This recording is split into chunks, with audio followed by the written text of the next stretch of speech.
నమస్తే. మనము త్రిపుర రహస్యం అనేటువంటి గ్రంథాన్ని చాలా రోజుల నుంచి మాట్లాడుకుంటున్నాము. ఇది టోటల్గా 22 చాప్టర్స్ ఉన్నాయి. నిజం చెప్పాలంటే ఈ పుస్తకం పబ్లిష్ అయిందే 1831, అంటే ఫస్ట్ టామిల్లో వచ్చిందన్నారంటే 200 సంవత్సరాల నాడు. తర్వాత 1922లో దాన్ని ఇంగ్లీష్లో ట్రాన్స్లేట్ చేయడం జరిగింది. అంటే ఏంటి, మన ఋషులు అంటే ఆ సృష్టి మొదలైనప్పటి నుంచి కొంచెం మేధాశక్తి వాళ్ళకి డెవలప్ అయిన తర్వాత, అంటే భౌతికంలో కొంచెం మనం అన్నీ కనిపెడుతూ బాగానే సుఖంగా ఉంటున్న తర్వాత ఇంకా మనకు సంతృప్తి లేదే, శాంతి లేదే అనేటువంటి విషయంగా ఆ మహానుభావులు వాళ్ళు పరిశోధనలు చేయడం జరిగి ఉండొచ్చు. అంటే దీన్ని కూడా మనం 100% స్పిరిచువల్ సైన్స్ అనవచ్చు.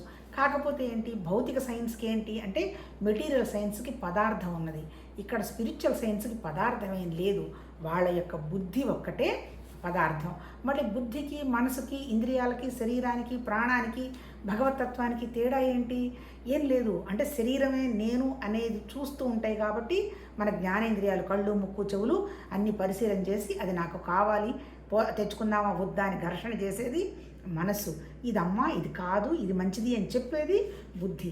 అంటే ఏంటి, మన ఋషులు ఏం చెప్పారు, మనసుని వ్యాపింప చేసుకోమని చెప్పాల వాళ్ళు.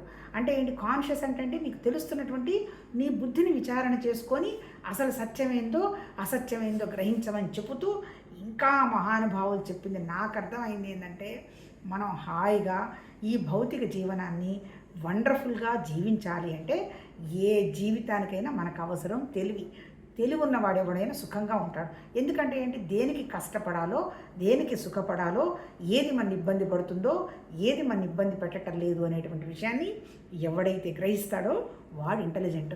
అంటే ఏంటి, ఎక్కడో దేవుడు అనేటువంటి తీసి పక్కన పెట్టేస్తే ఈవెన్ మన భౌతిక జీవనం కూడా వండర్ఫుల్గా నడవాలి అంటే తెలివితేటలు కావాలి. ఆ తెలివిని ఎలా వ్యాపింప చేసుకోవాలి, ఎలా పెంచుకోవాలనే మన ఋషులు చెప్పారు తప్ప, నిజం చెప్పాలంటేనబ్బా చాలామంది సనాతన ధర్మం, ఆ మతం, ఈ మతం, ఆ డ్రెస్సులు, ఈ డ్రెస్సులు, తర్వాత ఇంకోటి ఏమంటారు రుద్రాక్షలు, కాషాయాలు, అవన్నీ మన ఉపనిషత్తుల ఋషులు చెప్పలే. నిజం అంటే ఏంటి, వేదాలు, ఉపవేదాలు, వేదాంగాలు, ఉపనిషత్తులు, ఆ తర్వాత స్మృతులు అంటే భారత రామాయణ గ్రంథాలు, ఆ తర్వాత దర్శనాలు అంటే కపిలుడు సాంఖ్యం, ఆ తర్వాత పతంజలి యోగశాస్త్రం, ఆ తర్వాత మళ్ళీ ఇదే వ్యాస భగవానుడు ఉపనిషత్తుల సారాన్నంతా అర్థం చేసుకొని బ్రహ్మసూత్రాలు, భగవద్గీత, ఆ మహానుభావుడు పేరుతోటి మళ్ళీ దాన్ని ఏమంటారు అష్టాదశ పురాణాలు వచ్చాయి. అంటే ఏంటి, ఇక్కడ ఒకళ్ళే ఉండి రాశారో, ఆ తర్వాత మళ్ళీ సబ్సిక్వెంట్గా వచ్చిన వాళ్ళ శిష్యులు కూడా వేరే పేర్లు పెట్టుకోకుండా ఆ పేరును ఉపయోగించారో. భగవతత్వం దయ వల్ల మనకేమీ తెలియదు. కాకపోతే ఆ మహానుభావులందరూ, తర్వాత ఇంకోటి ఏంటి, మన శంకరాచార్య గారు ఆ 10 ఉపనిషత్తులకి బ్రహ్మాండంగా భాష్యం రాశారు, భగవద్గీతకి భాష్యం రాశాడు. వివేక చూడామణి అనేటువంటి గ్రంథం మళ్ళీ శంకరాచార్య గారి పేరుతో వచ్చిందంటే మళ్ళీ ఇక్కడ కూడా నేను చెప్పదలుచుకున్నది మళ్ళీ అవన్నీ మనకు తెలియదు. ఆ ఒక్క మహానుభావుల పేర్లు, వాళ్ళ పీఠాల పేర్లే మనం, వ్యాసపీఠం ఉంది, శంకరాచార్య గారు వాళ్ళ పీఠం ఉంది, వాళ్ళు ఎన్నో గ్రంథాలు రాశారు. తర్వాత మళ్ళీ ఏంటి, ప్రకరణ గ్రంథాలు అన్నారు ఎవరు, పంచదశి. ఆ తర్వాత ఇంకా ఇప్పుడు మనం చదువుకుంటున్న త్రిపుర రహస్యం కూడా మేబీ ప్రకరణ గ్రంథమే అయ్యుండొచ్చు. ఆ తర్వాత ఇంత లిటరేచర్ అంతా కూడా ఇంత చెప్పినా నిజంగా అర్థం చేసుకున్నటువంటి ఉపనిషత్తుల ఋషులు చెప్పిందే ఇప్పటికీ అథెంటిక్గా ఉంది. ఏం చెప్పారు ఉపనిషత్తుల ఋషులు? ఇప్పుడు వేదాలంటే కర్మ, తర్వాత జ్ఞానం. ఏంటి కర్మ ఏంటి, మన దగ్గర ప్రాణశక్తి ఉంది, తర్వాత మన దగ్గర శరీరం ఉంది. అంటే ఏంటి, ప్రాణం ఉండి ప్రాణంలో శక్తి ఉన్నప్పుడు మాత్రమే మనం క్రియ జరుగుతాం. అంటే బ్రీతింగ్ తీసుకుంటున్నాం, ప్రాణం అనేది మనకు తెలిసిపోతుంది. ఈ తెలుస్తున్నది ఎవరికి? తెలుస్తున్నది నా మనసుకి. మనసు అంటే ఏంటి, లిమిటెడ్గా ఉన్నది మనసు. ఎట్లా, నేను, నా శరీరం, నేను మాట్లాడుతున్నటువంటి ఈ త్రిపుర రహస్యం అంతవరకే తెలుస్తున్నది. ఇది దాటినటువంటి ఒక వండర్ఫుల్ జ్ఞానం ఉన్నది. కాకపోతే ఏమంటున్నాడు, అది నువ్వు తెలుసుకోలేవు, తెలుసుకుంటే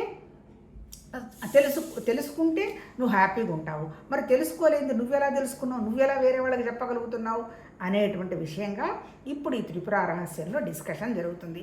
అంటే ఏంటి, అసలు సత్యం అంటే ఏంటి అనేటువంటి విషయంగా చెప్తుంది. ఇది చెప్పుకున్నాం కదా, 22 గ్రంథాలు ఉన్నాయి. ఇందులో 3 మహత్యం. అమ్మవారంటే శక్తి యొక్క నిరాకారమైనటువంటి శక్తి యొక్క మహత్యం, ఆ తర్వాత సృష్టి ఎట్లా వచ్చింది అవన్నీ కూడా బ్రహ్మ, విష్ణు, మహేశ్వరులు అన్నీ, తర్వాత మళ్ళీ ఎవరు లక్ష్మీదేవి, పార్వతి, ఆ తర్వాత సరస్వతి, తర్వాత తర్వాత నిజం చెప్పాలంటేనబ్బా ఉన్నది ఒకటే ఒక జ్ఞానం. ఆ జ్ఞానంలో నుంచే వ్యక్తమైనటువంటి మన మానవులు అంటే మన ఋషులు కూడా మనుషులే.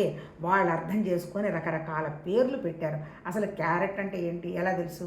ఎవరెవరు పెట్టబట్టే కదా. మనం ఇప్పుడు భారతదేశంలో ఒక 100 సంవత్సరాల ముందు క్యారెట్ అనే పదం ఎవరికైనా తెలుసా?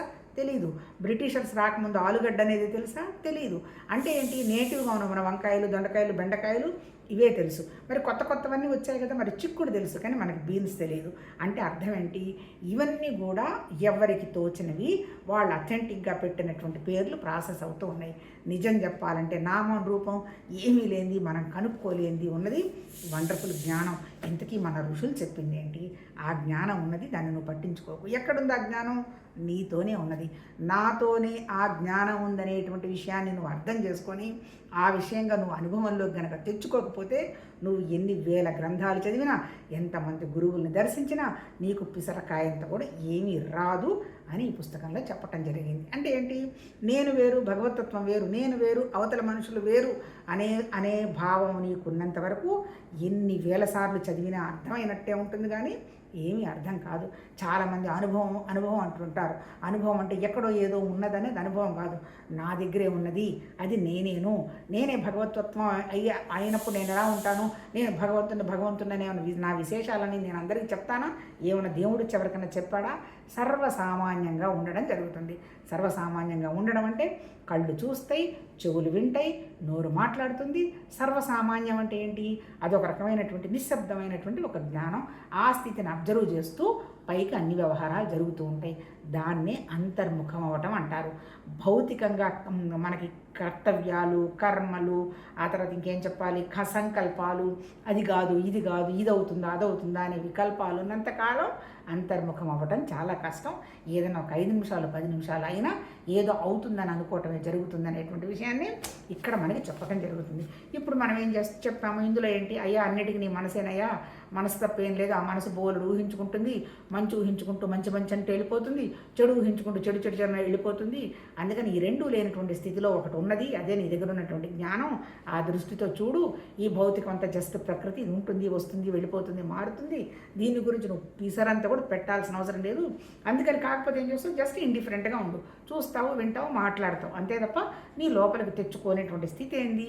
అదే భగవతత్వ స్థితి. ఆ నిశ్శబ్దమే అని చెప్పుతూ ఆమె చెప్పింది. ఎవరు? హేమలేఖ అనే ఆవిడ భార్య హేమచూడుడికి అన్నీ నీ మనసేను, ఆ మనసును నువ్వు బ్యాలెన్స్ చేసుకొని నువ్వు భౌతికంగా ఎన్ని సంవత్సరాలు జీవించినా, నువ్వు ఎంత సుఖం అనుభవించినా, నీకు అనుభవిస్తున్న దుఃఖం లేదు, సంతోషం లేదు, అనుభవించకపోయినా బాధ లేదు. దాన్ని జీవన్ముక్త స్థితి అనేటువంటి విషయంగా భర్తకు బోధించిన తర్వాత ఆయన విషయాన్ని అర్థం చేసుకున్నారు. కొన్ని వేల సంవత్సరాలు ఆ రాజ్యాలను పరిపాలించారు, వాళ్ళు వెళ్ళిపోయినారు. ఇప్పుడు ఏం చెప్తున్నాడు? 12 నుంచి 14, ఇప్పుడు 14 వరకు ఏం చెప్పాడు? అంతా నీ భావాలేనయ్యా. భావంతో ఏమైనా సృష్టించవచ్చు. ఎందుకు మనం సృష్టించలేకపోతున్నాము అంటే ఆ భావం మీద మనం నిలబట్టలేదు. వెంటనే అవుతుందా కాదా, నేను అప్పుడు అవి చేశాను కదా, నేను రేపు ఇవి చేయబోతున్నాను కదా అని మన వెళ్ళిపోతావు. అందుకని నీకు భావశుద్ధి లేదు. భావశుద్ధి ఉండాలి అంటే ఉన్నదంతా ఒకటేను, నా దగ్గర ఉన్నటువంటి విషయం అనేది నువ్వు డెవలప్ చేసుకోమని చెప్పారు. ఇప్పుడు ఏం చదువుతున్నాం? మనం జ్ఞానఖండ సారం అనేటువంటి టాపిక్ చదువుతున్నాం. నిజంగా ఎవరైతే సత్యం తెలుసుకుందామో, హ్యాపీగా ఉందామో, భగవతత్వం ఏంటి అనేటువంటి విషయానికి అవగాహన కావాలన్న వాళ్ళకి ఈ త్రిపుర రహస్యం అనేది వండర్ఫుల్ టెక్స్ట్. దీన్ని ప్రింట్ చేసింది కూడా రమణ మహర్షి ఆశ్రమం వాళ్ళే. మళ్ళీ ఇక్కడ మన రమణ మహర్షి ఆశ్రమానికి మళ్ళీ అందరూ వెళ్తున్నారు. మళ్ళీ అక్కడేంది? అక్కడ మళ్ళీ శివాలయము, అగ్నిలింగం, మళ్ళీ నాకేదో వస్తుందని లక్షల మంది బస్సులు వేసుకొని వెళ్తున్నారు. కాదు, అక్కడ ఉన్నటువంటి నిశ్శబ్దాన్ని పరిశీలించండి. ఆ నిశ్శబ్దం మనలోనే ఉంది. అలాంటప్పుడు ఇప్పుడు రమణ మహర్షి ఉన్నాడు, ఎక్కడికి వెళ్ళాడు ఆయన? ఏం బోధనలు చేశాడు? ఏం గుళ్ళు కట్టాడు? ఏమీ చెయ్యలే, మౌనంగా ఉన్నాడు. ఎందుకు మౌనంగా ఉన్నాడు? ఇక మాట్లాడాల్సినంత అవసరం లేదనేటువంటి విషయం ఆయనకు అవగాహన వచ్చింది. ఏం మాట్లాడినా ప్రకృతిగా, స్వామి నాకు నా ఆశ్రమానికి వెళ్ళాను, నా బిడ్డ పెళ్ళయింది అన్నాడు అనుకో, భౌతికం. దానికి ఆయన ఏం చెప్తాడు? దేవుడు ఏం చెప్తాడు? నువ్వు ప్రయత్నం చేశావు, అమ్మాయికి ఎంతవరకు అవకాశం ఉందో, ఆమెకేమో కోరికలు ఉన్నాయో దాని ప్రకారం నెరవేరుతుంది. అప్పుడు ఇదిగో డెఫినెట్గా నీకు పెళ్ళి అవుతుంది అని అక్కడ రమణ మహర్షి ఎప్పుడు ఏమీ చెప్పాలా, ఒక్క మాట కూడా నోట్లో మాట్లాడాల. కాకపోతే దేవుడికి సంబంధించిన అందరికీ మధ్య జరిగినటువంటి డిస్కషన్స్ వేరే వాళ్ళు వ్యాసాలు రాసి పెట్టడం జరిగింది. కానీ మన రమణ మహర్షి గారు ఒక పుస్తకం కూడా రాయలా, ఒక ఆశ్రమం కట్టలా. ఇది సిద్ధాంతం అని ఆయన ఏమీ చెప్పాల. అంటే ఇప్పుడు ఇక్కడ అర్థమైంది ఏంటి, రమణ మహర్షి గారు 100% ఈ త్రిపుర రహస్యము ఆయన పాటించుంటారంటే ఆయన కృప వల్లనే, అంటే ఆయన యొక్క ఆ భావాలే ఎక్స్ప్రెస్ కూడా అయ్యి ఉండొచ్చు. అంటే అంత వండర్ఫుల్గా చెప్పడం జరిగింది. ఇప్పుడు మనం మాట్లాడుకున్నటువంటి జ్ఞానకాండ సారంలో ఏంది, మనం చాలాసార్లు మాట్లాడుకున్న ఏదైనా ఒక విషయం బుక్ రాసేటప్పుడు వాళ్ళిద్దరికి మధ్య సంవాదం పెట్టాడు. భగవద్గీతలో భగవాను ప్లస్ అర్జునుడికి డిస్కషన్ జరిగింది. ఇప్పుడు ఇక్కడ ఎవరు, దత్తాత్రేయుడు, పరశురాముడు. ఒరిజినల్ అంటే ఏంటి, ఈ పుస్తకం కాన్సెప్ట్ ఏంది, ఈ కథలన్నీ కూడా వాళ్ళు సృష్టించినవే. మనకి అసలు కథలు పని లేదు, అన్ని నామరూప క్రియాలు, టైము స్పేసు ఆబ్జెక్ట్ అంతా కూడా మనం పెట్టుకున్నవే. ఇవేవి కానిది ఒకటే ఒకటి ఉన్నది, దానికి పేరు ఊరు లేదు. దాన్ని ఎలా చెప్పారు, ఉన్నది ఎట్లా ఉంది తెలియదు. మరి అంటే ఉన్నది ఎలా ఉన్నది, అలానే ఉన్నది, ఎలా ఉన్నది అలానే. అంటే అర్థం ఏంటి, ఉండడం అనేది మాత్రం పక్క, అది లేకపోతే ఇంత సృష్టి ఇంత వండర్ఫుల్గా జరిగే ఛాన్స్ లేదు. అలా ఎలా అనేటువంటి విషయం తెలియదు. కాకపోతే ఆ ఎలా అలా అనేది నువ్వు గ్రహించుకోవచ్చు. ఎందుకు, అది నువ్వే. నేను కాదు అంటే నీకు ఎట్టి పరిస్థితుల్లో నీకు అర్థం కాదు. ఎందుకు, ఇంకేదో ఉందని ఆబ్జెక్ట్ చూసుకుంటూ పోతావు. ఆబ్జెక్ట్ చూసుకున్నంత కాలం ఏం అర్థం లేదు. కారణం వెతికినంత కాలం కార్యం ఫలమే తప్ప కారణాన్ని దాటినటువంటి స్థితి తెలియదు. కారణం కార్యం ఫలమంతా కూడా మనసుకు సంబంధించింది. నేను ఆ పని చేశాను కాబట్టి నాకు లాభం వచ్చింది, నేను ఇది చేస్తున్నాను కాబట్టి రేపు నేను సుఖంగా ఉంటాను. అంటే ఏంటి, పుణ్యాలు, ఫలాలు, లాభాలు, బిజినెస్ అంతా కూడా మనసే. మనసు దాటిన దానికి బిజినెస్లు, వ్యాపారాలు, లాభాలు, నష్టాలు ఏమీ లేవు. ఏదైనా ఒకటే అనేటువంటి ఒక ప్రాసెస్ వస్తుంది. అలా రావాలి అంటే బుద్ధి ఎక్స్పాండ్ కావాలి. బుద్ధి ఎలా ఎక్స్పాండ్ అవ్వాలని భగవద్గీతలో కూడా చెప్పాడు. కర్మ చెయ్యి, నిష్కామంగా చెయ్యి, భగవతత్వం మీదనే మనసు పెట్టు, ఒకే సింగిల్ పాయింటెడ్గా రా, భక్తి అది తప్ప ఇంకేమీ లేదని గ్రహించు, యోగం నీ ఇంద్రియాలను కంట్రోల్ పెట్టు, నీ మనసుకు అనవసరపు సంకల్ప వికల్పాలు తీసిపారి. ఎప్పుడైతే ఈ 3 చేస్తావో నీ బుద్ధి వికాసం అయితే నీకు జ్ఞానం ఏంటి, అసత్యం ఏంటి, సత్యం ఏంటి అని గ్రహించుకుంటావు. వండర్ఫుల్గా ఉంటుంది నీ లైఫ్ అని భగవద్గీతలో చెప్పటం జరిగింది. ఈ లోపల ఏం చెప్పాడు, నీకు ఏ పని ఇస్తే ఆ పని నాదనుకొని కూడా నువ్వు కండక్ట్ చేసుకుంటూ పోయినావు అంటే నేను చెయ్యొచ్చా చెయ్యకూడదా, చెయ్యాలా వద్దా అనేటువంటి ఘర్షణ ఉండదు. అది రొటీన్గా జరిగిపోతూ ఉంటుంది. ఆస్తి అంటే రొటీన్గా జరగడం అంటే ఎఫర్ట్లెస్గా జరుగుతుంది. ఎఫర్ట్ పెట్టావు అంటే మన మనసు పనిచేస్తుంది. ఎఫర్ట్ పెట్టట్లేదు అంటే భగవతత్వ పని అయిపోతూ ఉన్నది అనేటువంటి విషయమే అక్కడ చెప్పారు, ఇక్కడ చెప్పారు. ఇప్పుడు ఏంటి, దత్తాత్రేయుడిని పరశురాముడికి చెప్తాడు, నా స్వామి నాకు ఇది వండర్ఫుల్గా అర్థమైంది, ఉన్నదంతా ఒకటేను, అద్దంలో బొమ్మలు ఎలా ప్రతిఫలిస్తున్నాయో అది కూడా అలానే ప్రతిఫలిస్తుంది. కాకపోతే నాకు ఇంకా కొన్ని డౌట్స్ ఉన్నాయి. ఏంటి ఆ డౌటు, నువ్వు తర్వాత ఏంటి సంవిత్ అన్నావు, తర్వాత వేద్యం అన్నావు, ఆ సంవిత్తుని వేద్యంతో కనుక్కోలేమన్నావు. సరే అంతవరకు అర్థమైంది. సరే మళ్ళీ జ్ఞానం అన్నావు, మళ్ళీ మోక్షం అన్నారు. మరి మోక్షం ఒకటే జ్ఞానం ఒకటే అయినప్పుడు ఇంతమంది రకరకాల మనుషులు ఎందుకు వచ్చున్నారు? ఆ తర్వాత అద్దంలోనే ప్రతిఫలిస్తుంది అన్నప్పుడు అనిపిస్తుంది అన్నప్పుడు మరి వీళ్ళందరికీ కూడా జ్ఞానులనే పేర్లు ఉన్నాయి కదా, మరి అలాంటప్పుడు ఎలా అని అడుగుతాడు. ఈ 3 క్వశ్చన్స్ అడుగుతాడు. ఏంటి, ఉన్నది ఒకటేనన్నావు, జ్ఞానం అన్నావు, తర్వాత మోక్షం అన్నావు, అంతా ఎలా ఏంటి అని అడుగుతాడు. నాయన భార్గవరామ, నీకు బాగా అర్థమైంది, మంచిగా క్వశ్చన్స్ వేయటం కూడా అందరికీ చేత కాదు, నువ్వు అడిగావు అంటే కొద్ది గొప్ప నీకు విషయం అంతా అవగాహన చేసుకున్నావు. కాకపోతే నువ్వు ఇంకా ఒకటి అడిగావంటే నీకు ఇంకా విషయం అర్థం కాలేదు నాయన సరిగా. ఏంటి, పరోక్షం అపరోక్షం అన్నాడు. పరోక్షం అంటే ఏంటి, అన్నీ బాగా తెలుసుకుంటున్నాం, వండర్ఫుల్గా మాట్లాడుతున్నాం, అసలు మనంత వాళ్ళు లేరనుకుంటున్నాం, అన్నీ నాకు అందినాయి అనుకుంటున్నావు. కానీ నాయన పరోక్షంగా అందింది కానీ నీకు అపరోక్షంగా అందలేదు. అపరోక్షం అంటే నీకు అనుభవానికి రావాలి. ఏంటి అనుభవం? ఇప్పుడు నువ్వు ఇక్కడేంటి అద్దంలో ప్రతిబింబం అంటున్నావు, ఉన్నది ఒకటే అంటున్నావు, కానీ అది నా దగ్గరే ఉంది కదా అనేటువంటి భావాన్ని నువ్వు వ్యక్తం చేయలేదు. ఎక్కడుంది అది?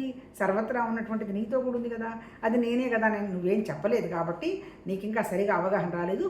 నేను ఒక కథ చెప్తాను విను అని అష్టావక్రుడి కథ చెప్తూ, అష్టావక్రుడు అనేటువంటి మునికుమారుడు మామూలు ఆయన ఎవరు, మన జనక మహారాజు ఆశ్రమంలో అందరూ ఆయన మంచి ఇంటలెక్చువల్స్ అందరినీ, జ్ఞానులందరినీ పిలిచి ఆయన డిస్కషన్ పెట్టే టైంలో అక్కడ మన సముద్రం, ఆయన ఎవరు, వరుణుడు కూడా ఏదో తపస్సు చేసి ఆయన బ్రాహ్మణులు కావాల్సి వస్తే వీళ్ళు ఎవరు పోకపోతే ఇక్కడికి వచ్చి వీళ్ళని యుద్ధం చేసేసి అక్కడికి తీసుకొని పోతాడు.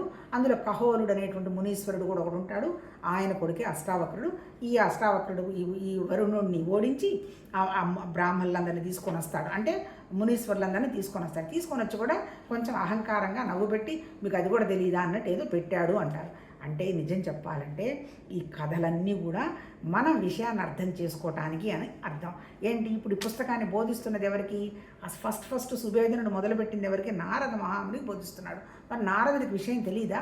మన నారదుడు అంటే ఎవరు? మొత్తము ముల్లోకాలు తెలిసినవాడు, అన్ని లోకాలకు తెలిసినవాడని కదా మన పురాణాల్లో చెప్తున్నాడు.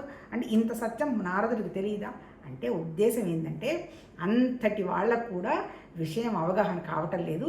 కాబట్టి అవగాహన కానిటువంటి వ్యవహారం ఉంది, దాన్ని నువ్వు జాగ్రత్తగా అవగాహన చేసుకోవాలి అని డీకోడ్ చేసుకుంటే మనకు అర్థమవుతుంది. ఇప్పుడు ఇక్కడ అష్టావక్రుడు ఎవరు? నిజం చెప్పాలంటే జనకుడికి బోధించాడు. అష్టావక్ర గీత ఉంది కదా, కానీ ఇక్కడ ఏం చెప్తున్నాడు? అష్టావక్రుడు కూడా సరిగా మ్యాటర్ని అర్థం చేసుకోలేదు, అంటే అనుభవంలోకి తెచ్చుకోలేదు. అనుభవంలోకి తెచ్చుకోవడం అంత తేలిక కాదు. నేనే అది అనేటువంటి భావం గట్టి పడకపోతే నీకు అనుభవం రాదు. నేనే అది అనేటువంటి భావం గట్టి పడితే భౌతికంగా ఏం వచ్చినా ఏం పోయినా ఎవరేమన్నా ఎంత ఆస్తున్నా ఎంత ఆస్తిపోయినా ఏమీ మనసుని ఇబ్బంది పెట్టవు. మరి ఆ స్థితికి రావాలంటే నేను తప్ప ఇంకొకటి ఏమీ లేదు, ఆ నేనే భగవతత్వం అనేటువంటి విషయాన్ని మనం గ్రహించాలని చెప్పదలుచుకుంది వాళ్ళ ఉద్దేశం. సరే ఈయన పాపం అన్ని సరే అడుగుతున్నాను. సరే అమ్మవారి ఈ సెయింట్స్ అంతా పోయి ఒక నిరాకారమైనటువంటి అమ్మవారి ఆ యోగినికి నమస్కారం పెడితే పదండి ఆయన సంగతి తేలుద్దామని ఆమె రాజ్యసభకు వచ్చి రావయ్య అష్టావక్ర ఏంది రా వచ్చా ఇట్రా ఏంది నీ సంగతి ఏంది అంటే ఏం లేదమ్మా నాకు నేను బోలెడు పుస్తకాలు చదివాను నాకు అంతా అర్థమైపోయింది ఉన్నదంతా ఒకటేను అది మనం అది ఆ ఒకటి అనేటువంటి విషయాన్ని గ్రహిస్తే మన మనసు వండర్ఫుల్గా నిశ్చలంగా అయిపోతుంది కానీ అది మనం ఎవరం కనుక్కోలేము అని చెప్తాడు. నాయన అది కనుక్కుంటే బాగుంటుంది అన్నావు, మరి నీకు అర్థమైంది అన్నావు, మరి నీకు అర్థమైంది వేరే వాళ్ళకి ఎందుకు అర్థం కాదు? సరిగా చెప్పు, నీకేమర్థమైంది వివరం చెప్పు అంటే ఏమర్థమైందమ్మా ఆ విషయాన్ని నేను ఆలోచిస్తున్నప్పుడే నాకు చాలా కంఫర్టబుల్గా ఉంటుంది అంటాడు. అది కాదయ్యా అది నువ్వేనని నువ్వు నాకు ఎందుకు చెప్పటం లేదు ఇప్పుడు నువ్వు అంటే నీకు సరిగా నీకు కూడా అర్థం కాలేదా? నాకు అర్థమవుతుంది నేను చెప్తాను విను అని ఆ అమ్మవారు మొదలుపెట్టింది. చూద్దాం ఇప్పుడు అది చదువుకుందాం అయితే. సరే ఇక్కడ ఏం చెప్పాడు? సరే బాగానే ఉంది. ఇక్కడ ఒక్కసారి మళ్ళీ చదువు. అష్టావక్రుడు ఇలా అన్నాడు, అది నాకు తెలుసు తాపసి, మరలా చెప్తున్నాను వినుము. నాకు ఈ లోకంలో తెలియంది లేదు. ఇది ఎంత? నేను సకల శాస్త్రాలను అనేక పర్యాయాలు తిరగవేశాను. ఇదిగో నీవడిగింది అది సకల జగత్తు కారణం. దానికి ఆది మధ్యాంతాలు లేవు. అది దేశకాలాల చేత పరిమితం కాదు. అది శుద్ధం, అఖండం, చిదాత్మకం. అద్దంలోని నగరం వలె ఈ జగత్తంతా దేనియందు విరాజిల్లుతున్నదో అదే పరమపదం. దానిని తెలుసుకున్నవాడే నిశ్చలం అమృతమైనటువంటి స్థితిని పొందుతాడు. అప్పుడు అర్థాన్ని గురించి తెలుసుకున్న తర్వాత దాని యందు అనంతంగా ఎన్ని బింబాలు కనిపిస్తున్నా అవన్నీ అసత్యాలు.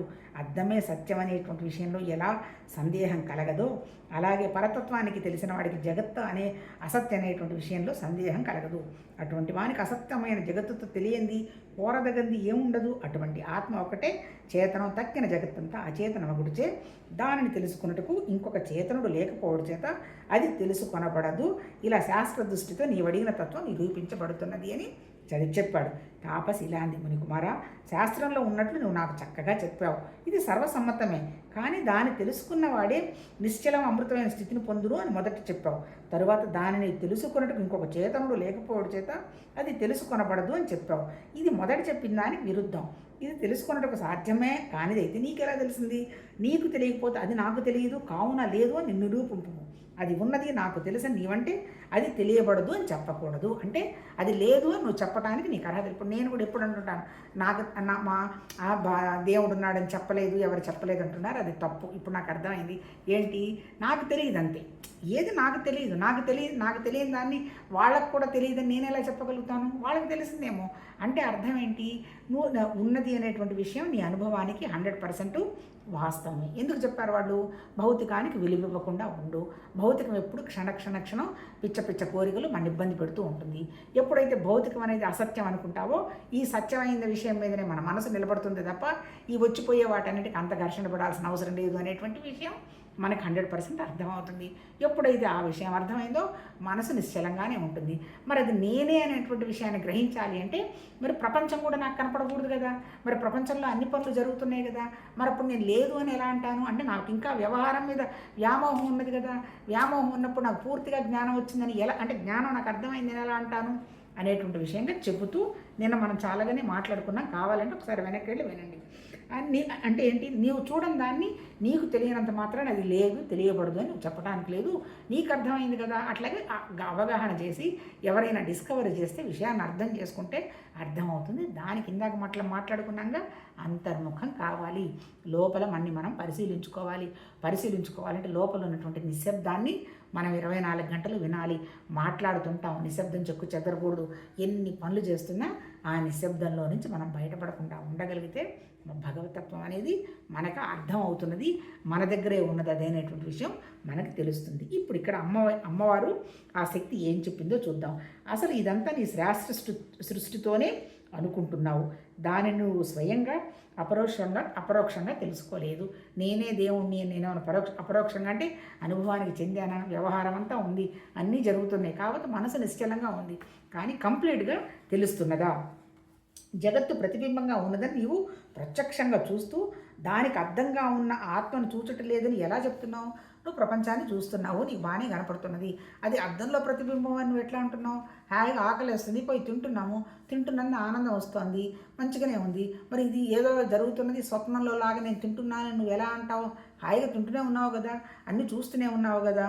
ప్రతిబింబాన్ని చూసినవాడు అద్దాన్ని చూడకుండా, ప్రతిబింబాన్ని చూసినవాడు అంటే ఏంటి, నా బొమ్మను నేను వెళ్ళి అద్దంలో చూసుకున్నాను, అద్దం కూడా కనపడుతుంది కదా. అంటే ఇక్కడ చెప్పదలుచుకున్నది ఏంటి అంటే, ఆ ప్రతిబింబ అద్దాన్ని చూడకుండా ఈ విధంగా సభలోని అందులోనూ జనకుని ఎదుట మాట్లాడుతూ ఓడిపోయి పరాభవించబడ్డానని ఎందుకు గ్రహించుకున్నావు? ఇంతమంది ఉన్నారు సభలో, జనక మహారాజు ఉన్నాడు, జనక మహారాజు ముందు ఈ సమాధానాలన్నీ నువ్వు సరిగా చెప్పడం లేదు, ప్రపంచాన్ని చూస్తున్నావు. ప్రపంచాన్ని చూసిన వాడు ఎక్కడుంది? ప్రపంచం భగవతత్వంలో ఉన్నది. మరి భగవతత్వాన్ని చూడాలి కదా నువ్వు, భగవతత్వం ప్రపంచం ఒకటేనని చూడాలి కదా, అది నాలోనూ ఉందని చూడాలి కదా. అలా కాకుండా అద్దాన్ని భగవతత్వాన్ని నువ్వు ఎలా వేరు చేసి చూస్తావు? ఇంత మహాసభలో జనకుని ఎదురుగా నేను ఓడిపోయినాను అనేటువంటి విషయం కూడా నీకు అవగాహనకు రావడం లేదా అని అమ్మవారు అంటే ఆ నిరాకారమైన శక్తి అనండి, జ్ఞానశక్తి అనండి, లేదు అంటే మనకి బోధించడానికి వచ్చినటువంటిది ఒక రూపం వీళ్ళు పెట్టారని అనండి, ఏదన్నా అర్థం చేసుకోండి. ఇప్పుడు అమ్మ ఎంత బాగా చెప్తుందో మనం అర్థం చేసుకుందాం. ఆమె అలా అడుగగా అతడు సిగ్గుపడి తల వంచుకొని కొంచెంసేపు ఆలోచించి ఆమె అడిగిన ప్రశ్నకు సమాధానం తోచక ఇలా అన్నాడు, అమ్మ నీవు అడిగిన ప్రశ్నకు నాకు సమాధానం తెలియదు. నేను నీకు శిష్యుని అగుచున్నాను. అవేద్యమైన ఆత్మను తెలిపి అమృతత్వాన్ని పొందుట అనేది ఎలా నిరూపించబడిందో చెప్పుము. నేను అసత్యం చెప్పను, ఇది తపస్సును హరించును అంటున్నాడు. అమ్మ నాకేం పూర్తిగా నువ్వు చెప్పిన దాన్ని బట్టి నాకు ఇంకా చాలా అర్థం కాలేదనేటువంటి అవగాహన వస్తోంది. నేనేం అబద్ధాలు చెప్పను, అర్థం కాలేదంటే అర్థం కాలేదనే చెప్తాను. కాకపోతే అవేద్యమైనటువంటి ఆత్మ అంటే తెలుసుకోలేనటువంటి ఆత్మ అంటే తెలుసుకోలేని జ్ఞానాన్ని తెలిపి అమృతత్వాన్ని నేను ఎలా పొందాలో అనేది ఎలా నిరూపించబడిందో నాకు చెప్పుమంటాడు. అంటే ఉన్నది సత్యము, సంభాషణ, సబ్జెక్టు అంతా అర్థమవుతున్నది. అంటే తెలుసుకోలేని జ్ఞానాన్ని అంటే అవేద్యమైన ఆత్మను తెలిసి అమృతత్వాన్ని పొందుట అంటే తెలియని విషయాన్ని తెలుసుకుంటే మనకు అమృతత్వం వస్తుందంటే విషయం అర్థమవుతుంది. అది ఎట్లా నిరూపించాలి, ఎలా నిరూపించబడింది అది నాకు కొంచెం చెప్పమ్మా అంటాడు. అంటే తెలుసుకోలేని జ్ఞానాన్ని తెలుసుకుంటే వచ్చే అమృతత్వాన్ని నేను ఎలా నిరూపించాలి? ఇప్పుడు నా మనసు చాలా ప్రశాంతంగా ఉంది అని చెప్తున్నాను, నేను అది ఆ పక్కవాడికి ఎలా చెప్పగలుగుతాను? హాయిగా మీరు కూడా వినండి అయ్యా, చక్కగా అర్థం చేసుకోండి, చదవండి, బ్యూటిఫుల్గా ఉంటుంది. తినాలంటే తినాలనిపిస్తుంది, వద్దంటే వద్దనిపిస్తుంది. మన మనసులో సంకల్ప వికల్పాలనే మనకు తెలిసిపోతూ ఉన్నాయి. నేను నిశ్శబ్దాన్ని వింటున్నాను అని నేను చెప్పాను అనుకో, నేను ఎలా నిరూపిస్తాను పక్క వాళ్ళకి? చెప్పను. ఒకవేళ చెప్తా ఇవంతా కథలు చెప్తుందిలే అంటారు. అందుకనే ఋషులు ఏం చెప్పారంటే, అద్వైత వేదాంతంలో నీకేమైనా అనుభవం వచ్చినా నీకు విషయం అర్థమవుతున్నా ఎవరికి చెప్పకు, అవతల వాళ్ళు కన్ఫ్యూజ్ అవుతారు, వాళ్ళ గోల వాళ్ళు పడని. అంటే ఏంటి, భగవతత్వ సృష్టిలో నుంచి అందరం వచ్చాం కాబట్టి ఎవరి ప్రయాణాన్ని వాళ్ళు చెయ్యని. అందుకని అందరికీ ఒకటే సాధన కాదు. నాకు శరీరం తప్ప లేదు అన్నప్పుడు కొద్దో గొప్ప కర్మం చేసి, మనసు నిలబట్టలేదు అన్నప్పుడు కొద్దో గొప్ప భక్తి పెట్టుకొని, ఆ తర్వాత నేను కంట్రోల్ చేసుకోలేకపోతున్నాను అన్నప్పుడు మనసును కొంచెం ఇంద్రియాల నిగ్రహం పెట్టుకోవడానికి యోగా చేసి. కానీ ఈ మూడు జస్ట్ తాత్కాలికమే. ఈ మూడును మించినటువంటి వ్యవహారం ఉంది. ఈ మూడు మళ్ళీ శరీరానికే. శరీరం కాదు ఇక్కడ మనకు, శరీరం కాదు, ప్రాణం కాదు, మనసు కాదు. మళ్ళీ యోగా చేస్తున్నాం, ధ్యానం చేస్తున్నాం మనసుకే. అందుకని ఇవన్నీ కాదు, కానిటువంటి బుద్ధిని దాటమనంటే జ్ఞానమే ఉంది సర్వత్రా అనేటువంటి విషయాన్ని గ్రహించడానికి ఇవన్నీ జస్ట్ మార్గాలు. అందుకని ముందేంటి, అందుకని అందరికీ అన్నీ కాదు, ఎవరికి ఏది తెలుసో అది తెలుసు, ఏది ఉన్నదో అది ఉంది, ఎలా ఉన్నదో ఉన్నది, ఎలా లేదో అలా లేదు అనేది ఎవరికి వాళ్ళే గ్రహించాలని మహానుభావులు ఋషులు చెప్తూ, ఇంతకీ వాళ్ళు చెప్పిన కాన్సెప్ట్ ఏంటి అంటే, ఇదంతా సర్వత్రా ఉన్నదంతా భగవతత్వమేనయా, ప్రపంచం కూడా ప్రకృతి ఇది మారుతుంది, దీనికి అంత విలువీయకు, నువ్వే ఇదంతా సృష్టించావు, నీ మాయతోటి సృష్టించుకున్నావు, పైగా ఏంటి సృష్టించుకున్న మాయ ఏముండదు, ఉండని దానికి నువ్వు టెంపరీగా వచ్చిన దానికి పర్మనెంట్గా ఎందుకు దుఃఖపడతావు, అందుకని దుఃఖం అనేది లేదు. ఎవరికి దుఃఖం ఉంది, దుఃఖపడేవాడు ఉన్నప్పుడు ఉన్నది. ఎవరికి అనుభవం ఉన్నది, అనుభవిస్తున్నాను అనుకున్నవాడికి ఉన్నది. ఎవడు తెలుసుకుంటున్నాను అనేవాడు తెలుసుకుంటున్నాడు. ఇక్కడ తెలుసుకునేది లేదు, అనుభవించేది లేదు, ధ్యానం చేసేది లేదు, ఏమీ లేదు, వాడు చేసేవాడు లేడు. కానీ ఇవన్నీ ఉన్నాయి, చెప్పడం జరుగుతుంది, వినడం జరుగుతుంది, తినటం జరుగుతుంది, కానీ నాకు అనుభవం వచ్చింది, నేను చెప్పాను, నాది అనేది లేదు అనేటువంటి విషయంగా మన ఋషులు మన జీవనాన్ని ఎంత లైట్గా అంటే తేలికగా ఎలా జీవించాలి అని చెప్పడం జరిగిందబ్బా. Life is wonderful. ఎప్పుడు నీ మనసుకు స్ట్రగుల్ లేకపోతే ఎఫర్ట్లెస్గా పనులన్నీ అయిపోతాయి, 100% అయిపోతాయి. నువ్వు ఎప్పుడు దేని మీద అయితే తీవ్రం పెట్టావో ఆ పనులు కావు. ఎందుకు అక్కడ నీ మనసు పనిచేస్తుంది. ఎక్కడైతే నువ్వు మనసు పెట్టకుండా ఒక సంకల్పం చేసి కూర్చున్నావో ఆ పనులు అయిపోతూ ఉంటాయి. అలా చేశారు మహానుభావులు. కాకపోతే ఏంటంటే వాళ్ళు కూడా ఏంటి, ఎవరి స్థితికి అనుగుణంగానే వాళ్ళకి చెప్పడం జరిగింది, కానీ కరెక్ట్గా ఇది అని ఎవరికి వాళ్ళే అర్థం చేసుకోవాలంటే మనను మించి ఏమీ లేదని ఋషులు చెప్పటం జరిగిందప్ప. చూడు ఎలా చెప్తుంది ఆ తల్లి. అష్టావక్రు ఈ యొక్క సత్యవచనానికి ఆమె ప్రసన్నురాలై అందరూ వింటుండగా వానితో ఇలాంటి కుమారా, దీనిని తెలుసుకొనకపోవటం వలనే అనేకులు భ్రాంతి పొందుతున్నారు. సత్యం ఏంటి అనేటువంటి విషయం ఎవడైతే అవగాహనకు తెచ్చుకోవటం లేదో వాళ్ళంతా మాయలో బతుకుతున్నారు, ఇల్యూషన్లో ఉన్నారు. అదే సత్యం అనుకుంటున్నారు, అదే దుఃఖం అనుకుంటున్నారు, అదే అనుకుంటున్నారు. ఇది శుష్క తర్కం చేత తెలియదు కాదు. ఇదేదో పోలడు సబ్జెక్టులంతా కూర్చొని డిస్కస్ చేసి అంతా తెగ పుస్తకాలు చదివేసి అంత అర్థం చేసుకొని నాకు అర్థమైంది, నేను చెప్పాను, నీకు అర్థమైంది అనేటువంటి చిన్న చిన్న చెత్త డిస్కషన్స్ వరకు శుష్కవాదాలు, ఏదంటారే శుష్క ప్రియాలు, శూన్యహస్తాలు అని. శుష్కవాదాల వల్ల ఏమి తేలదు, ఏమి చెయ్యనందువల్ల ఏమి తేలదు. ఎవరికి వాళ్ళు అనుభవంలోకి తెచ్చుకుంటున్నట్టు అప్పుడు మాత్రమే తెలుస్తుంది. ఆ అనుభవంలోకి తెచ్చుకోవాలంటే మార్గం అంతా నేను తప్ప ఇంకేమి లేదు, ఆ భగవతత్వం నేనే, నా దగ్గరే ఉన్నదనేటువంటి విషయాన్ని 100% నమ్మగలగాలి. ఆ తర్వాత ఇంకేం చెప్తుంది, శాస్త్రాల్లో అంతటా ఇది చాలా రహస్యంగా ఉంచబడింది. రహస్యం అంటే ఏమి లేదబ్బా, నేను ఇందాక చెప్పానే రకరకాల వాళ్ళు ఉన్నారు, పాపం ఏం అర్థం కావట్లేదు. ఏమి లేదమ్మా, ఎక్కడో వెలుగుంది, జ్యోతి ఉంది. వెలుగు జ్యోతి అంటే జ్ఞానం, అది నీ దగ్గర ఉంది, దాన్ని నువ్వు పరిశీలించు అంటే ఏం అర్థమవుతుంది? అసలు వెలుగు జ్యోతి అంటే ఏంటి? జ్ఞానం. ఎక్కడుంది జ్ఞానం? అసలు నేనెవరు అంటే ఏంటి? నేను ఇంత సింపుల్గా భౌతికంగా తప్ప నాకు అర్థం కాని పరిస్థితుల్లో ఉంటే నేను జ్ఞానాన్ని అర్థం చేసుకునే పొజిషన్ లేదు కదా. అలాంటి వాళ్ళకి అదేంటి? రహస్యం. అంటే చెప్పదలుచుకుంది ఏంటంటే రహస్యం అంటే ఏంటి? భగవద్గీతలో కూడా చెప్తాడు, రాజవిద్య రాజగుహ్యం అంటే రహస్యం అని కాదు, అందరికీ అర్థం కాదు నాయన, నువ్వు నాకంటే ఇష్టం కాబట్టి నీకు చెప్తున్నాను అర్జున అని భగవద్గీతలో అంటాడు. ఇక్కడ కూడా అదే చెప్తాడు, ఇది రహస్యమైందయ్యా అని చెప్తున్నాను. ఇంతమంది సభాదుల్లో ఒక్కడు దీన్ని ఎరగడు. ఇంతమంది ఋషులు ఉన్నారు, వేల మంది సెయింట్స్ కూర్చున్నాడు. ఆయన ప్రపంచంలో నుంచి మొత్తం నుంచి పిలిపించాడు. ఎవరు? జనక మహారాజు. ఆయనకి చాలా ఇష్టం. అంటే ఏంటి? ఋషులతోటి వాళ్ళతోటి ఎవరి దగ్గర ఏమైనా కొత్తది ఏమన్నా ఉందా అని ప్రయత్నిద్దామని. ఇంతమంది ఉన్నారు, ఒక్కళ్ళు కూడా ఇది సరిగా అర్థం కాలేదు, దీన్ని ఎరుగు. ఇక్కడ ఈ రాజు నేను తప్ప ఇంకెవరు దీన్ని ఎరగరు. అంటే జనక మహారాజు ఆ స్థితికి వెళ్ళినవాడు అని నిరాకారమైనటువంటి భగవతత్వ స్థితి చెప్తూ ఉన్నది. తప్ప ఎవరికి తెలియదు అంటే అర్థం ఏంటి? చాలా కష్టం తెలుసుకోవడం అని, అంతకంటే ఇంకేం లేదు. అయితే ఎరుగరు. ఇక్కడ ఈ రాజు నేను తప్ప ఇంకెవరు దీనిని ఎరుగరు. వివాదాలలో ఎక్కడా ప్రశ్నోత్తరాల్లో ఇది కనిపించదు. అంటే ఏంటి? వివాదాలతో ఇప్పుడు నేను అది అడిగాను, ఇది అడిగాను, అది చెప్పాను, ఇది చెప్పాను, నాకు అది తెలుసు, నేనున్నాను, నువ్వు ఉన్నావు అనేటువంటి విషయాల్లో మనకి పిసరంతా కూడా మ్యాటర్ మనసులోకి వెళ్ళదు. తర్కాన్ని మాత్రమే ఆశ్రయించిన విద్వాంసులు దీన్ని తెలుసుకోలేరంటే లాజిక్ ఉపయోగించోట ఇది తెలిసే క్వశ్చనే లేదు. దేనికి లాజిక్? నాకు ఒక మనిషి ఇష్టపడ్డాను, ఎందుకు ఇష్టపడ్డాను, ఈ తర్వాత నాకు వంకాయ కూర ఇష్టం, ఏంది కారణం? లాజిక్ చెప్తే ఏడ చెప్తాం? ఎందుకు నాకు వంకాయ ఇష్టం తెలియదు అంటే లాజిక్ తోటి కనుక్కునేది కాదు, అనుభవం. వంకాయలో వాళ్ళు ఏదో టేస్ట్ ఎంజాయ్ చేశారు కాబట్టి ఆ అనుభవంలో వాళ్ళు ఆనందపడుతున్నారు. అలా అర్థమవుతుంది తప్ప లాజిక్కుల్లో ఇది అర్థం కాదు. ఎంత సూక్ష్మ బుద్ధితో తర్కించిన సద్గురు సేవ దేవతానుగ్రహం లేకుండా తెలియదు. నిన్న చెప్పుకున్నాం కదా, ఇక అద్వైత వాసన రావాలి అంటే మనం చేసినటువంటి పూర్వజన్మ పాపాలు పుణ్యాలు వాటి వల్ల కాదు, ఆ భగవతత్వ అనుగ్రహం మన మీద రావాలి. ఎందుకు వస్తుంది ఆ అనుగ్రహం? మనకు అర్హత ఉంటే వస్తుంది. ఈ అర్హత రావాలి అంటే ఏం చేయాలి? సత్యాన్ని చెప్పినటువంటి వాళ్ళ దగ్గర నుంచి మనం గ్రహించాలి. గురువులు అన్నాడు. నిజం చెప్పాలంటే గురువు ఎవరు? గురువు అంటే ఎవరు? మన హృదయంలో మనం తెలుసుకొని మనని మార్చుకోవాలనేటువంటి భావమే తప్ప గురువు అనేది భౌతికంగా కనపడుతున్నటువంటి విషయం కాదు. అంటే ఏంటి? అంటే నిరాకారమైనటువంటి శక్తి మన దగ్గర అక్కడ అంతా ఉన్నది అనేటువంటి దైవతానుగ్రహం దొరికిన తర్వాత వాళ్ళు ఎలా విషయాన్ని అర్థం చేసుకున్నారు అని పాటించుకుంటూ ఎవరికి వాళ్ళు పోయేదే తప్ప, అంటే ఏంటి? ఈ భూమి మీద ఎవరి క్వశ్చన్ పేపర్ వాళ్ళదే. నువ్వు ఒక క్వశ్చన్ వేసామంటే అవతల వాళ్ళు రిప్లై ఇస్తారు. రిప్లై ఎవరి సమాధానం కాదు. ఎందుకంటే 800 కోట్ల మంది ప్రజలు ఎవరి మనసు వాళ్ళకి యూనిక్. అంటే ఎవరి జవాబుని ఎవరి ఆన్సర్ని వాళ్ళే చూసుకోవాలి. ఇప్పుడు గురువు అంటే ఎవరు? అసలు నాకు ఆ జవాబు కావాలి అనేటువంటి ఫీలింగ్ నీకు వచ్చింది అనుకో నీ హృదయంలో, లేదా మైండ్ అనండి, what ever it may be. సూక్ష్మ శరీరాన్ని హృదయం అన్నారు, మైండ్ అన్నారు, సపరేట్గా ఏం చెప్పాలా అంటే కావాలి అనేటువంటి ప్రశ్న వచ్చినప్పుడు ఆ దైవకృప ఆ అమ్మవారి దయ వల్ల, ఆ భగవతత్వ దైవం వల్ల మాత్రమే నీకు ఈ విషయాన్ని అర్థం చేసుకొని ముందుకు వెళదామని వస్తుంది. అదర్వైజ్ ఇల్యూషన్ మాయలో కొట్టుకోవాల్సిందే.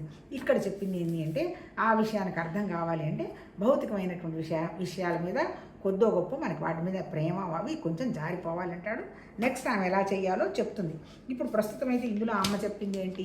ఈ అందరూ ఎవరైతే విషయాన్ని అర్థం చేసుకోరో అందరూ మాయలో ఉంటారయ్యా. ఆ విషయాన్ని అర్థమైంది నాకు, జనకుడికి ఇద్దరికీ అర్థమైంది. నీకు కూడా అర్థం కావాలంటే కొన్ని మెథడ్స్ ఉన్నాయి చెప్తాను. నీకు ఈ విషయం ఈ స్థితికి నువ్వు వచ్చావు అంటే దైవకృప ఉంది, గురువుగారి యొక్క దైవ కూడా నీ మీద ఉండబట్టే ఇది వచ్చినావు. నెక్స్ట్ ఏంటి చేయాలి అని చెప్తాను. 1/2 అవర్ అయిపోయింది, రేపు కంటిన్యూ చేస్తాను. నమస్తే. ఇవి ఏం లేదబ్బా, ఎంతసేపు చెప్పినా మనం భౌతిక జీవనాన్ని వండర్ఫుల్గా జీవించాలి అంటే, మన బుద్ధికి వికాసం చెందించుకోవాలంటే ఆ భగవతత్వ ఎనర్జీనే నా దగ్గర ఉన్నది, అదే నా చేత చేయించుకుంటుంది. నాకు అంటూ ఏమి ఇంకా అవసరం లేదు, ఇచ్చిందే ఎక్కువ, ఇంకా చాలు, నేను తృప్తిపడ్డాను అనేటువంటి విషయంగా భౌతిక విషయాల మీద మనకు ఒక రకం మళ్ళీ ఎవర్షను, యావిగేషను, చిరాకు కాదు, అన్నీ ఉంటాయి. అన్నీ సంతోషంగా ఉంటాడు, ఉండమన్నాడు కూడా. కానీ ఏది ఇది లేకపోతే నేను లేను అనేటువంటి భావన లేకుండా ఎప్పుడైతే ఉంటావో ఆ నిశ్శబ్దాన్ని వినడం జరుగుతుంది. ఆ నిశ్శబ్దమే జ్ఞానం, అదే భగవతత్వం. మన్ని దాటి ఏమి లేదు, ఏం చేసినా ఏమున్నా మనమే అనేటువంటి విషయాన్ని చెప్పాడు. మనం ఉండబట్టే చదువుకుంటున్నాం, మనం ఉండబట్టే ఉంటున్నాం, మనమే లేకపోతే ఉండేదంతా నిరాకారం అనేటువంటి విషయాన్ని చెప్పడం జరుగుతుంది. రేపు ఇంకా ఆ తల్లి ఏం చెప్పిందో అర్థం చేసుకుందాం. నమస్తే.